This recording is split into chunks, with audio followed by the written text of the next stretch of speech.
A questão da morte de Deus, dentro propriamente da teologia católica cristã, que é a que, de certo modo, prevalece hegemonicamente na cultura ocidental, ela afirma que, propriamente, Deus teria desaparecido a partir do próprio momento do fato da criação do mundo.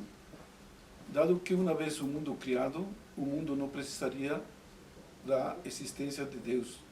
E, nesse sentido, a criação teria sido sua própria morte. Esta ideia foi levada, basicamente, até, seguindo a perspectiva judaico-cristã, até a própria morte de Deus, quando se afirma que há um Deus crucificado com Jesus de Nazaré. Este pensamento foi sustentado lá na década dos 60 por aqueles teólogos que foram conhecidos precisamente pela teologia da morte de Deus, como foi Althusser, Hamilton, Van Buren e outros. Mas, evidentemente, que este pensamento não teve, diríamos assim, vigência permanente. Foi um escândalo de moda, foi praticamente muito badalado pelos meios de comunicação, mas se extinguiu tal como apareceu. Mas a morte de Deus, dentro da perspectiva não teológica, mas dentro da perspectiva filosófica, poderia se sustentar a partir do momento em que aparece especificamente a filosofia, sobretudo na história ocidental. Quer dizer, a partir do momento que a filosofia afirma que ela realiza o fato da passagem do mito ao logos, e estes mitos têm como personagem central os deuses, então se passa do mito ao logos, que é ao exercício hegemônico racional. E, nesse sentido, então, a figura dos deuses começa a desaparecer na tentativa de uma explicação natural da realidade enquanto tal, na sua totalidade. Que se desaparece propriamente esse mundo sobrenatural que tinha hegemonia durante o mito lá pelo século VII a.C. A partir do século VI para frente, antes de Cristo até agora, então, a filosofia vem se digladiando propriamente com isso que seria propriamente o mistério divino, a divindade, e que institucionalmente apareceu como uma instituição social, religiosa, e que está constituída como pensamento hegemônico dentro da cultura ocidental cristã. Agora, o digladio propriamente, não apenas da filosofia grega no seu início, mas toda a filosofia antiga, a filosofia medieval. Já Karl Barth denunciava a filosofia medieval na sua tentativa de explicar ao Deus cristão, dizendo que precisamente sua racionalização da teologia seria exatamente esse expurgo da presença de Deus no mundo, toda vez que estaria dentro dos regimes da razão. Mas quando chega a época moderna também, então, todo mundo reconhece que se passa de uma hegemonia problemática teocêntrica para uma colocação como centro do interesse da própria humanidade como um todo e da cultura do ser humano. E por isso que temos um antropocentrismo. E esse antropocentrismo, então, diríamos assim, em diversos momentos tem um certo ápice cultural, uma manifestação forte no desenvolvimento da cultura europeia, que, diríamos assim, começa evidentemente com a Renascença, com a primazia da afirmação do ser humano, passa pelo século XVII com a Revolução Científica de Copérnico, Galileu, Newton, onde evidentemente se reconhece apenas o conhecimento, a verdade, o bem, a bondade, a justiça, desde um ponto de vista de empiria, e depois chegamos praticamente ao século XVIII com o que se conhece como o iluminismo, a ilustração, onde um dos ilustrados, como por exemplo Kant, afirma que a ilustração é simplesmente a maioria de idade da humanidade, onde desaparecem aquelas lendas, mitos, relatos infantis de explicações da realidade do mundo, e então nós temos o exercício que coroa a própria humanidade e que seja o exercício da razão. Então, aquele grito da ilustração, faz uso de tua própria cabeça, é o lema propriamente da ilustração. E tudo isto fica concentrado nisso que nós conhecemos como o esforço de elaboração da enciclopédia, esse dicionário de ciências e ofícios que é produzida a partir de 1751. Então, praticamente até o século XVIII, nós temos esse esforço da filosofia por, de alguma maneira, desaparecer especificamente Deus como alguém que intervém propriamente nas coisas do mundo.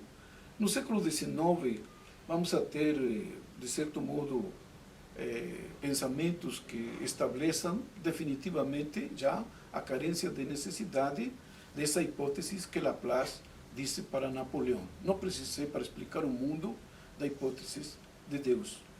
Porque no século XIX nós vamos a ter, por exemplo, Auguste Comte, que vai evidentemente a afirmar abertamente o positivismo como única possibilidade de verdade e o método científico como o processo privilegiado para sustentar qualquer verdade sobre a realidade.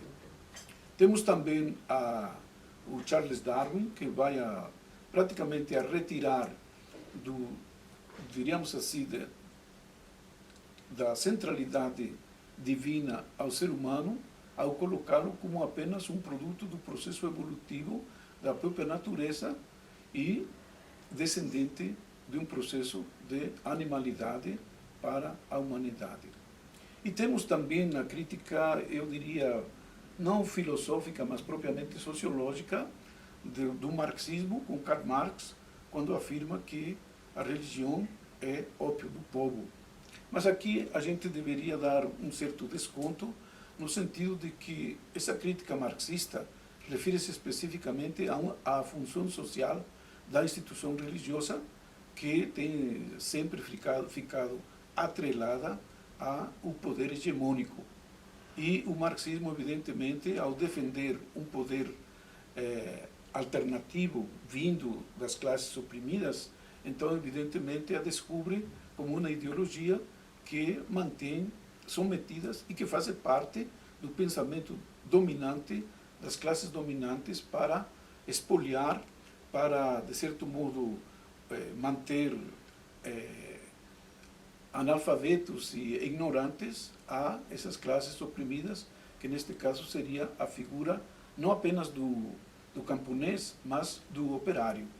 E claro que então, junto a tudo isto, vai aparecer esse grito escandaloso que vai fazer época, que será o pensamento de Nietzsche. Nietzsche vive entre 1844 e 1900. E entre 1883 e 1885 escreve A Gaia Ciência, onde aparece especificamente esse parágrafo onde um titiriteiro, uma espécie de palhaço, aparece em plena praça, ao meio-dia, dizendo: Deus morreu, Deus está morto e nós o matamos. Agora, claro que nesse parágrafo da Gaia Ciência, Nietzsche, evidentemente que também, para mim, esse é meu ponto de vista, elabora o maior himno de louvação, de reconhecimento do que significa propriamente Deus. Deus e, evidentemente, a morte de Deus. Ele chega a dizer assim: onde que enxugaremos nossas mãos depois de tê-lo assassinado? Para onde nos dirigimos depois de tê-lo assassinado? Ao redor de que vai girar o mundo depois de ter matado o seu eixo central? Enfim, uma série de frases belíssimas, onde, para mim, se reconhece exatamente o significado desta morte. Agora, no século XX, recolhendo este pensamento nietzschiano, o que se poderia dizer discípulos de Nietzsche, não que tenham sido seus alunos, mas apenas estudiosos de Nietzsche, eles vão também, de certo modo, sustentar este pensamento da morte de Deus. Como digo, vai aparecer inclusive a teologia da morte de Deus, mas os filhos de Nietzsche verdadeiramente vão tentar, de alguma maneira, explicar o mundo por si mesmo e, de certo modo, inclusive, desde o ponto de vista do processo científico, chegar a afirmar apenas um Deus natural que, de certo modo, não precisa mais de uma sobrenaturalidade do que se afirmava tradicionalmente do Deus sobrenatural. E vão se referir especificamente a um mundo abandonado, a uma realidade abandonada, onde se explicaria por si mesma no seu próprio processo físico-químico e que então seria uma realidade imanente. E, de certo modo, se há um organizador, se há um engenheiro, se há um desenhador, se há um olho supremo, ou um poder supremo, ou um ser omnisciente que, de alguma maneira, o dirige, o organiza, o mantém, o sustenta na sua realidade, esta realidade é imanente e não transcendente. Então, praticamente nos encontramos no início do século XXI nessa situação de que verdadeiramente há uma afirmação taxativa da imanência com relação à transcendência. Há uma afirmação propriamente da natureza contra a qualquer valor sobrenatural. Evidentemente que as consequências aqui de isso que se pode denominar a morte de Deus, dizia, por exemplo, Dostoiévski, se Deus morreu, tudo está permitido. Evidentemente que alguns filósofos têm rejeitado esta conclusão e têm afirmado, evidentemente, que existem pensamentos, de certo modo, meramente superficiais e que não se têm aprofundado no sentido de encontrar a raiz humana de estes valores éticos, destes valores humanos. E, claro, que defendem que a dimensão humana, independentemente de ser uma mera interpretação do mundo, de entender o mundo dentro de um processo científico, evidentemente a ciência não explica tudo, nem consegue, de alguma maneira, chegar à hondura da realidade, à profundeza da realidade, que de alguma maneira sustenta a realidade transcendente, e esta realidade transcendente é o próprio ser humano, é o próprio mistério do ser humano. E nesse sentido devemos, diríamos assim, não confrontar uma visão científica do mundo diante de uma visão humanista do mundo, como dizia Thomas Huxley. É necessário que elas não se complementem, mas se integrem, de tal forma que possa se sustentar não um Deus estranho ao mundo, não um Deus externo ao mundo, não um Deus que não se interessa pelo mundo, mas um Deus que está dentro do mundo e, sobretudo, que se interessa pelo ser humano. Então, quando se diz frases como Deus não tem religião, Deus não precisa de religião, etc., mas bem estão dirigidas à instituição religiosa. Evidentemente que Deus não precisa da igreja. Evidentemente que Deus não precisa de um templo.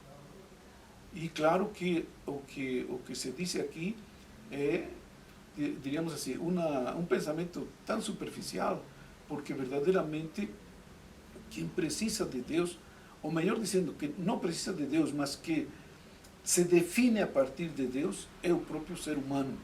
Mesmo que seja apenas o ser humano entendido como um hermeneuta da realidade, como uma mera interpretação da realidade.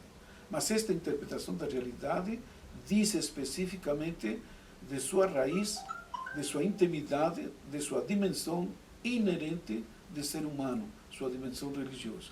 E por isto, pode-se dizer com toda certeza que, inclusive naqueles que sustentam a morte de Deus, como Richard Dawkins ou Paul Davies e outros, deve-se dizer com todas as letras que eles não conseguem explicar propriamente o fenômeno da vida, não conseguem explicar a existência do mundo e não conseguem explicar especificamente o que significa a complexidade humana deste ser humano, onde de alguma maneira aparece o conceito Deus.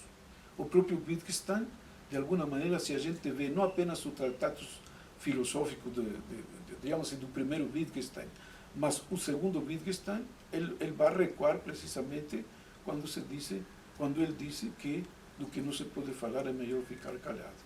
E ele vai se tornar, evidentemente, um místico.